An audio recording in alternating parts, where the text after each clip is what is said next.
დილამშვიდობისა, მოგესალმებით ყველას კიდევ ერთხელ 9 საათი და 33 წუთია უკვე საქართველოში. Რა თქმა უნდა, გრძელდება პროგრამა პიკის საათი და როგორც დაგკვირდით, დაბრუნდით სტუდიაში ძალიან საინტერესო სტუმრებთან ერთად და კიდევ ერთხელ მინდა წარმოგიდგინოთ ეს ადამიანები. თუმცა ჯერ გარკვეული შესავალი გავაკეთოთ, რომ ჩვენს მენელებს წარმოდგენა შეექმნათ თუ ვინ არის ჩვენთან სტუდიაში სტუმრად. ფრიდრიხ გლაზლი გახლავთ ჩვენი სტუმარი, რომელიც გახლავთ მედიატორი, რომელიც მსოფლიოში ერთ-ერთი ძალიან ესეთი მნიშვნელოვანი პიროვნება გახლავთ კონფლიქტოლოგიის დარგში. ის გახლავთ ზალცბურგის უნივერსიტეტის პროფესორი, ასევე ჯავახიშვილის სახელობის თბილისის სახელმწიფო უნივერსიტეტში საპატიო პროფესორი გახლავთ, მოწვეულია ორგანიზაციის განვითარებისა და კონფლიქტების მართვის სფეროში, ასევე მოწვეული პროფესორი გახლავთ გარკვეულ ქვეყნებში და ეს ქვეყნები მე მინდა ჩამოგითვალოთ. ეს არის გერმანია, დიდი ბრიტანეთი, ჰოლანდია, ავსტრია, შვეიცარია, პალესტინა, სამხრეთ აფრიკა და ასე შემდეგ, ასე შემდეგ. ძალიან საინტერესოა ეს ადამიანი ჩემთვის, იმიტომ რომ საქართველოს ისტორია იცის ძალიან კარგად, საქართველოს კუთხეები აქვს ძალიან თითქმის ყველა კუთხე სვანეთის გარდა მაქვს ნანახია. მჭიდრო ურთიერთობა აქვს ჩვენს ქვეყანასთან, არა მხოლოდ იმიტომ, რომ ის ეხლა ჩამოსულის, მისი პირველი ვიზიტი არ არის ჩვენს ქვეყანაში, მას საკმაოდ მჭიდრო კავშირები ჰქონდა მაშინ, როდესაც ჩვენი ქვეყანა დამოუკიდებლობის წლებში და არც თუ ისეთ სახარბიელო პერიოდში მოუწია მას ჩვენს ქვეყანასთან ურთიერთობა, უფრო კონკრეტულად ზუსტადაც რომ დიდი კონფლიქტების დროს გავიგებთ ყველაზე მეტად შეიძლება ძალიან საინტერესო ინფორმაციაც მივიღოთ. და კიდევ ერთი აუცილებლად უნდა ვთქვა, ის გახლავთ კონსულტანტი ისეთი დიდი კომპანიების და ფირმების როგორც არის მაგალითად Lufthansa, BMW და ასე შემდეგ, ასე შემდეგ. ახლა კი უფრო მეტი გავიგოთ ჩვენი სტუმრებისგან, ასე რომ წარმოგიდგენთ ბატონ ფრიდრიხ გლაზლის და ჩვენს გიორგი ჭანტურიას, რომელიც საუბარში დაგვეხმარება, რომელიც ამ შემთხვევაში ბატონი გლაზლის სტუდენტი გახლავთ, ის თბილისის სახელმწიფო უნივერსიტეტში ორგანიზაციის განვითარებისა და კონსალტირების მიმართულებით სწავლობს და აქვე უნდა ვთქვა, ის მალმოს უნივერსიტეტის კურსდამთავრებულია შვედეთში და ასევე ამერიკაში დაამთავრა რომელი უნივერსიტეტი გამახსენე? ხო, კი ბატონო, ბაკალავრის ხარისხი აქვს. ახლა კი დავუბრუნდეთ უკვე ჩვენ სტუმარს, მოგესალმებით, დილამშვიდობისა და მოდი დავიწყოთ ბატონ გლაზლისთან საუბარი, როგორც ვთქვი, მას საკმაოდ ესეთი დიდი ხნის ურთიერთობა აქვს საქართველოსთან, ჯერ კიდევ 90-იან წლებში ჩამოვიდა, როგორც ვიცი. როგორი იყო მისი პირველი ურთიერთობა? როგორ შედგა მისი და საქართველოს ურთიერთობა პირველად? რა მიზეზით? We know you have very close relationships with Georgia and very long relationships. It started in the 90s, so if you could talk about it, how did it start? How was the first impressions and so on and so forth? Well, I was invited by the university to do some teaching. It was for the faculty of psychology because I have developed a couple of theories and techniques to work on conflict. And there was an interest here at the faculty of psychology to share what I have discovered and what I have published. And so I was guest lecturer sometimes. ანუ მე მომიწვია უნივერსიტეტმა ფსიქოლოგიის ფაკულტეტზე, გამომდინარე იქიდან, რომ განვითარებული მქონდა რამდენიმე თეორია კონფლიქტების შესახებ და ისინი დაინტერესდნენ ამ თეორიებით, შესაბამისად მხოლოდ სტუმარი ვიყავი თავიდან. And this opportunity, I was also invited by the new parliament when Georgia had become independent, and I remember a meeting I had with the chairman of the Committee for Economic Reforms, and they consulted me on what to do in order to avoid chaos like you have had it in other countries, ex-Soviet imperium countries.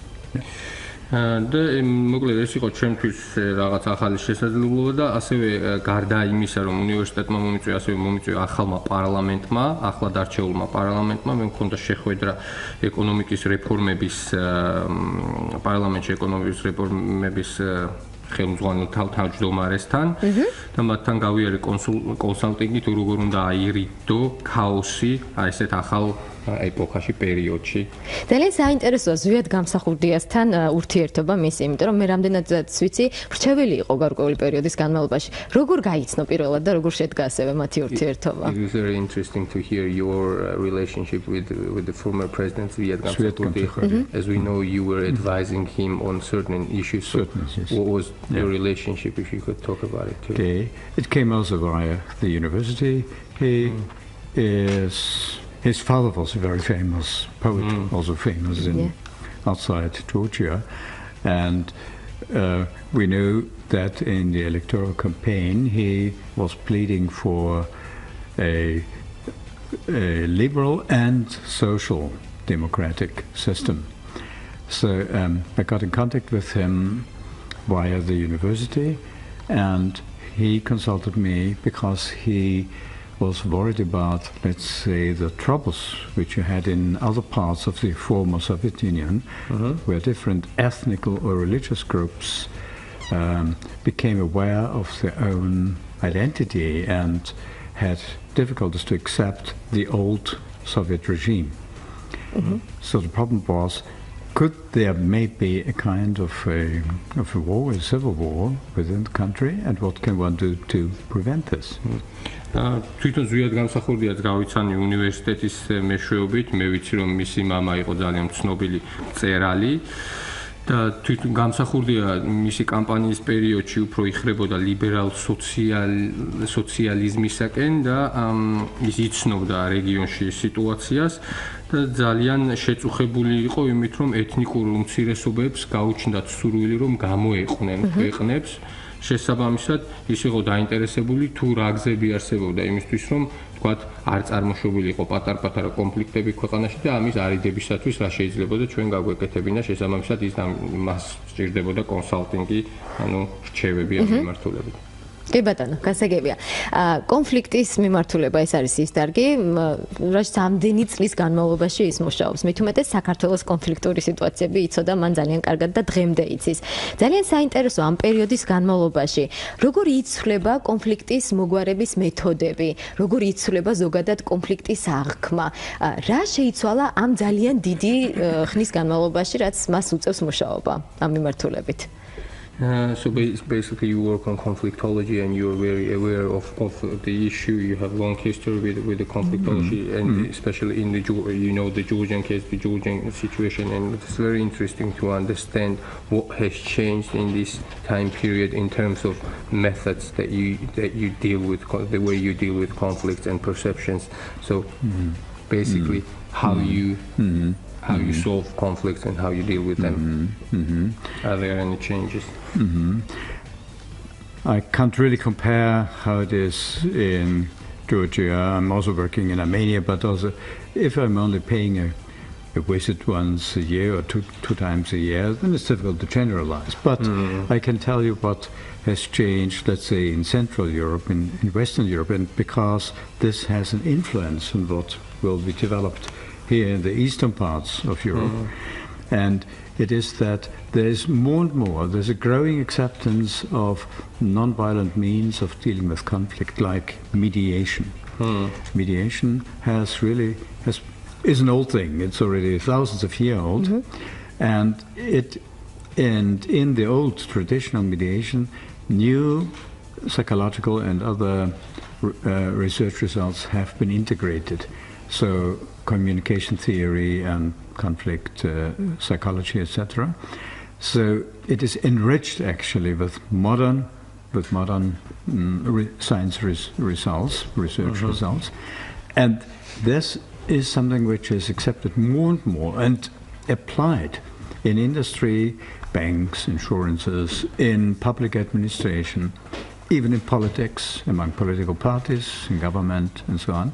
And what I think is that also in Georgia, at least I can observe this a little bit, that this is getting more and more known, people know more about it, and they know that there are alternatives to just fighting or going to the court. Okay.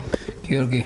ანუ ესე იგი რაც ძალიან თუ თქვათ მე მხოლოდ ერთხელ ან ორჯერ ვეწვევის ქვეყანას ამ შემთხვევაში საქართველოს ასევე ის მუშაობს სომხეთშიც ძალიან რთული იქნება რომ განვაზოგადო თუმცა მე შემიძლია ვისაუბრო რა ხდება ცენტრალურ ევროპაში რაც ასევე გავლენას ახდენს ჩვენს ქვეყანაში და ტენდენცია ისეთი არის რომ არაძალადობრივი მეთოდები კონფლიქტების გადაწყვეტის უფრო ნელ-ნელა უფრო აღიარებული ხდება და გამოიყენება უფრო ეს ტრადიციული მეთოდები, რაც იყო კონფლიქტის მოგვარების, ინტეგრირებული არის მასთან უკვე დღეს თანამედროვე მეთოდები, როგორც არის კომუნიკაციის თეორიები, ფსიქოლოგია, ესენი ანუ ერთიანდება ერთად და უკვე ერთობლივად გამოიყენება. ანუ ეს ტრადიციული მეთოდები რაღაცნაირად გამდიდრდა უკვე დღეს და ფართოდ გამოიყენება და ჩემი დაკვირვებით იგივე ხდება საქართველოშიც, რომ საზოგადოება უფრო აცნობიერებს, რომ არსებობს სხვა გზები კონფლიქტების მოგვარების გარდა იმისა, რომ თქვათ გააჩაღონ ბრძოლა, ომი და ასე შემდეგ, ანუ არსებობს არაძალადობრივი მეთოდებიც. მოკლედ, გამომდინარე კიდევ რომ ჩვენი ქვეყანა არ თუ ისე სახარბიელო მდგომარეობაშია, ჯერ იმიტომ რომ ჩვენი გეოგრაფიული მდებარეობა არის რთული სამეზობლოს კუთხით, ჩვენი კონფლიქტები საკმაოდ ჯერჯერობით ამდენი წლის მანძილზე საკმაოდ ვრცელია. რა თქმა უნდა, ბატონი გლაზლის აზრი ამასთან დაკავშირებით, ჩვენი შიდა კონფლიქტებთან დაკავშირებით საკმაოდ საინტერესო იქნება. დღევანდელი მდგომარეობა მისი შეფასებით როგორია? იგივე ქართულ-რუსული კონფლიქტი, რომელიც უკვე აისახება იგივე ქართულ-აფხაზურ და ქართულ-რუსულ კონფლიქტებში, ანუ ეს ერთმთლიანი ჭრილშია, თავმოყრილი და ამაზე ახლა არ დავიწყებთ რაღაცა გავშლას. უბრალოდ მისი აზრი ძალიან მნიშვნელოვანია. ანუ ახლო მომავალში როგორი პერსპექტივა აქვს ჩვენს ურთიერთობას იგივე რუსეთთან და იგივე ამ ჩვენს ტერიტორიებთან, რომელიც ჯერჯერობით არის ოკუპირებული. კი ბატონო, ვიდრე გიორგი უთარგმნის ბატონ ფრიდრიხს, მე შეგახსენებთ, რომ ფრიდრიხ გლაზლი გაახლავთ ჩვენი სტუმარი, პიკის საათის პირდაპირ ეთერში, ეს გახლავთ ადამიანი, რომელიც მედიატორია ზალცბურგის უნივერსიტეტის პროფესორი და მოწვეული ძალიან ბევრ ქვეყანაში, ჰოლანდიაში, ავსტრიაში, შვეიცარიაში, პალესტინაში და ასე შემდეგ. ასევე ის არის მსოფლიოში ერთ-ერთი ცნობილი კონფლიქტოლოგი და შესაბამისად გიორგის კითხვაზე პასუხი ჩემთვისაც ძალიან საინტერესოა. Very interesting to hear your opinions about current situation. Of the conflict, what are the perspectives, projections that you could make basically with Russia, because the internal conflicts that we have, this is basically one conflict with the Russian. კიდევ ერთ პატარა პუნქტს ჩავამატებ, რომ როგორც თვითაღიარებული ლიდერები ეს ბოლო პერიოდია უკვე ევროპის დედაქალაქებში, თქვათ სხვადასხვა პოლიტიკოსების მიწვევით და მონაწილეების მიზნით გარკვეულ კონფერენციებს ესწრებიან და ჩვენთან საკმაოდ ისეთი დამოკიდებულება გვაქვს ჩვენ საქართველოს მოქალაქეებს, რომ არ თუ ისე სახარბიელო ამ and the so-called leaders of these breakaway regions are already having, are participating in the conferences and meetings with the high-level people in Europe. So basically, we don't have very good taste for that. I mean, we don't really appreciate that. So, what would you be again your projections and perspectives for the conflict? Well, what I could see, and as far as I can judge it, is if you're looking at Abkhazia, for instance, or South Ossetia, some problem areas. It's a bit different, but it is very important. Both have to do with the relationship to Russia, or especially to the president and the government of Russia, not to the Russian people. And I think it is very, very important.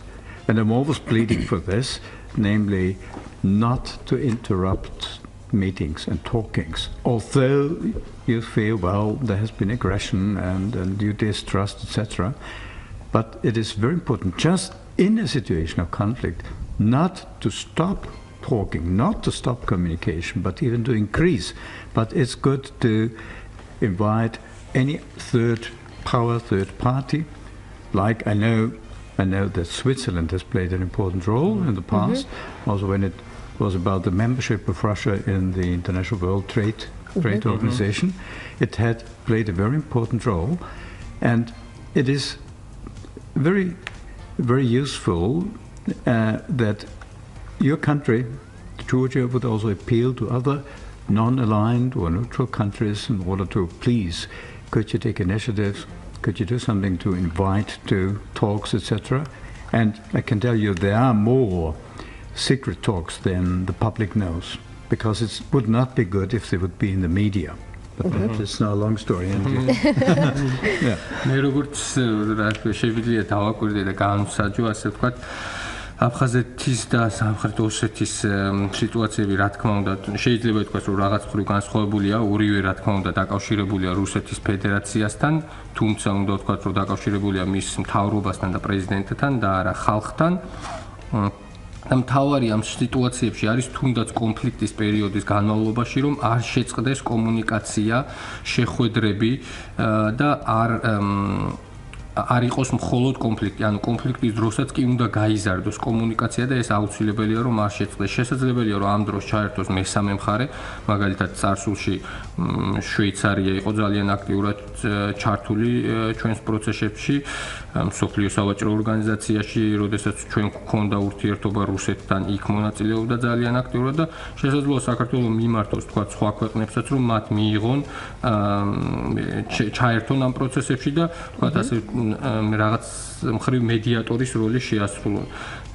გარდა ამისა, ანუ საზოგადოება რა შეხვედრებს და რა მოლაპარაკებებსაც იცნობს, არსებობს ასევე საიდუმლო დავარქვათ ასე შეხვედრები, რომლის შესახებაც საზოგადოებისთვის ნაკლებად არის ცნობილი და ბუნებრივია ასეთი რაღაცებიც ხდება და ბუნებრივია, რომ ხანდახან საჭიროებაც არის იმის, რომ თავიდანვე საზოგადოებამ არ იცოდეს ამ შეხვედრების შესახებ. კი ბატონო, მსმენელი გველოდება ხაზზე, მოусმინოთ მას და შემდეგ განვაგრძოთ საუბარი. კითხვა ექნება სავარაუდოდ ბატონ ფრიდრიხთან. დილამშვიდობისა. დილამშვიდობისა. მოგესალმებით. თქვენ სტუმარს მირესალმები. ეხლა გარკვევით იყო საუბარი, მაგრამ ჩემი შეკითხვაც მაინც გავიმეორებ მე. აი დღევანდელი ჩვენი საქართველოს ხელისუფლების დღევანდელი პოლიტიკა რუსეთის მიმართ რამდენად მიაჩნია მიზანშეწონილად და მომავალში რა უნდა გაკეთდეს? საჭიროა თუ არა დიალოგი უფრო მაღალ დონეზე პოლიტიკოსებს შორის და არა ისე როგორც დღეს არის წარმომადგენლობითი და ძალიან ისეთი აი დღეს რამდენად არის გამართლებული ჩვენი ასეთი იზოლირებული პოლიტიკა. გასაგებია. მადლობა თქვენ ზარისთვის. გიორგი უთარგმნის ახლა მისტერ გლაზლის და მივიღებთ აუცილებლად პასუხს ამ კითხვაზე. კიდევ ერთხელ შეგახსენებთ, რომ ბატონი ფრიდრიხ გლაზლი გახლავთ პიკის საათის სტუმარი, ის გახლავთ კონფლიქტოლოგი და მე უფრო სხვა მიმართულებით მინდოდა გიორგი საუბარი მასთან, მაგრამ მაინც უფრო ესეთი დიდი აქცენტი გაკეთდა კონფლიქტებზე, ნუ გამომდინარე ჩვენი ქვეყნიდან და მისი ინტერესებიდან. კიდევ ერთი კითხვა კონფლიქტზე აღარ დასვა კითხვა.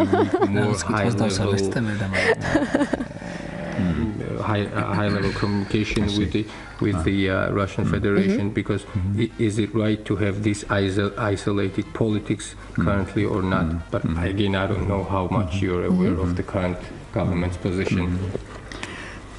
I don't know all the details under what I could understand getting out of the media in Central Europe, and because I can't read the Georgian media here and I need somebody to translate the Russian ones. But for me it is important that you separate always cultural communication and relationship, theater, ballet, orchestra, etc., scientific, from political, and also like sports. You know, next year in Yekaterinburg there will be the soccer and football championship, and it is very important really to separate this and say, well, we shall have on the sporting, on the cultural level, good relationships in order to show it's not against the people, but when we use these opportunities, of course, we are protesting and we are saying what our stance is, and but we are also listening to that of the other side. It's very important also to separate the economic side from it, because the former instruments were to make culture and to make economy all the instrument of the politics. And then it means that you have no flexibility. You're completely locked in. You're completely blocked. So if you separate this and say, let's talk about the economic relationship, which is for the benefit of both countries.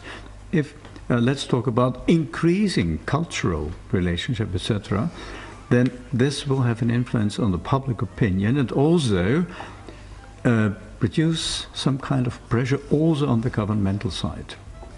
And then talks could be on different levels. One talks nowadays about multi-track diplomacy. That means that international problems are not restricted to the political and diplomatic level, but they use many, many different channels. Okay.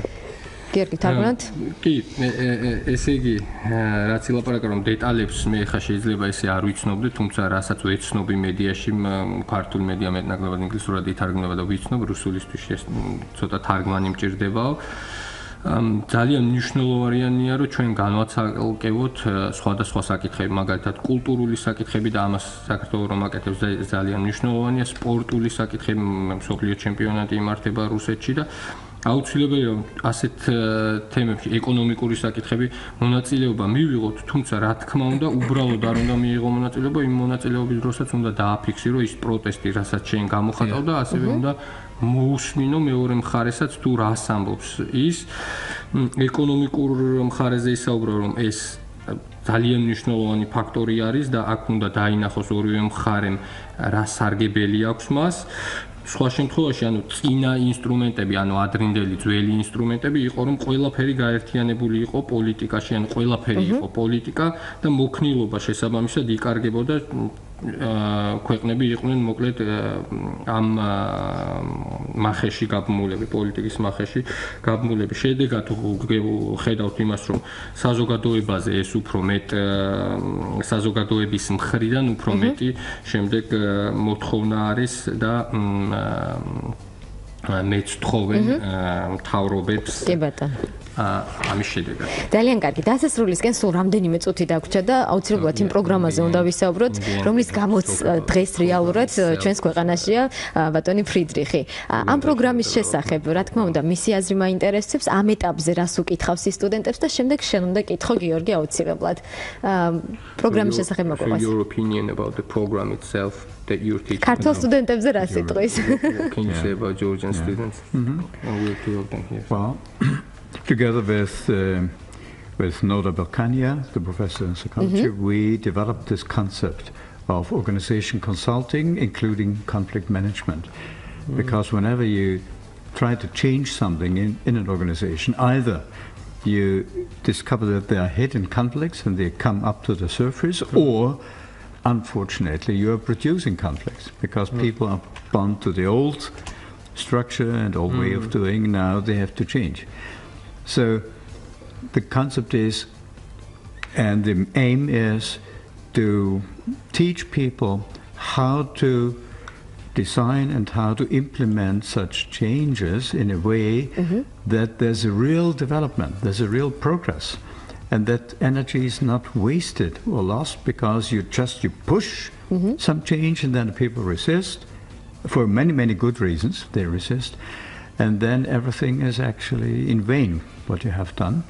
So this is meant to be one of the many instruments in order to foster the change in Georgia, in the economic life, but also if you create another understanding of that people could participate in the change and that they are involved actively and not just confronted with change which other people have been thinking of, then this also has an impact on the behavior of the people in the political system.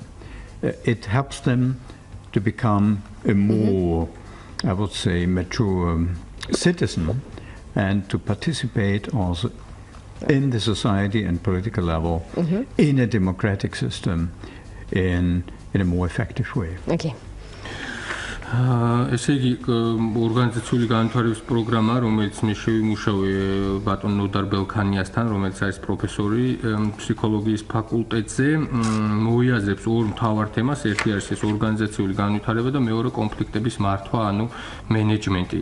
გამომდინარე იქიდან, რომ ორგანიზაციებში, როდესაც ხდება ცვლილებები, ჩვენ ვეჯახებით ან დაფარულ პრობლემებს, კონფლიქტებს, ან კიდევ თვითონ აი ცვლილებებით ვქმნით პრობლემებს. შესაბამისად, მთავარი აზრი და მთავარი იდეა ამ პროგრამის არის, რომ ვასწავლოთ ადამიანებს თუ როგორ უნდა განახორციელონ ორგანიზაციაში ცვლილებები იმგვარად, რომ პრობლემები ან კონფლიქტები შედარებით მარტივად და ეფექტიანად მოაგვაროთ, ისე რომ ის ენერგია, რასაც ადამიანები ხარჯავენ ამ კონფლიქტების მოგვარებაში, ტყუილ უბრალოდ არ გაიფანტოს და რეალური ცვლილებები დავინახოთ. შედეგად ცოტა გლობალურად რო ვიაზრონოთ, ამის შედეგი იქნება, რომ ადამიანებს ექნებათ შესაძლებლობა ჩაერთონ და მონაწილეობა მიიღონ პოლიტიკურ პროცესებში, დემოკრატიულ საზოგადოებაში, ეკონომიკურ ცხოვრებაში და მოკლედ ექნებიან განვითარებული. ძალიან კარგი, მე ძალიან ბევრი კითხვა მქონდა კიდე, იმიტომ რომ ძალიან საინტერესო ადამიანია მისტერ გლაზლი, იმიტომ რომ ჯერ მარტო საქართველოს კულტურა იცის ძალიან კარგად, ამიტომ არის ჩემთვის დასაფასებელი. გიორგის ქონდა კონფლიქტებთან დაკავშირებით კითხვა, მაგრამ ნუ რა ვქნათ, ვერ ვასწრებთ. მადლობა უნდა გადავუხადოთ ჩვენ სტუმრებს იმისთვის, რომ იყვნენ ჩვენთან და მათთან ერთად უნდა დავასრულოთ საუბარი. კიდევ ერთხელ შეგახსენებთ, რომ ბატონი ფრიდრიხ გლაზლი იყო ჩვენი სტუმარი და გიორგი ჭანტურია, რომელიც გახლავთ მისი სტუდენტი ამ შემთხვევაში ამ ეტაპზე და მასთანაც მინდოდა კითხები, მაგრამ ვეღარ ვასწრებთ, დაგვეჩაგრა გიორგი. თუმცა გიორგის ექნება საშუალება ხშირად მოვიდეს ხოლმე. რა თქმა უნდა, სიამოვნებით. ასე რომ გემშვიდობებით, მადლობას გიხდით ჩვენს მსმენელსაც, მადლობა გადავუხადოთ იმისთვის, რომ გვისმენდნენ ამ დროის განმავლობაში. დროებით. შევხვდებით შემდეგ კვირაში.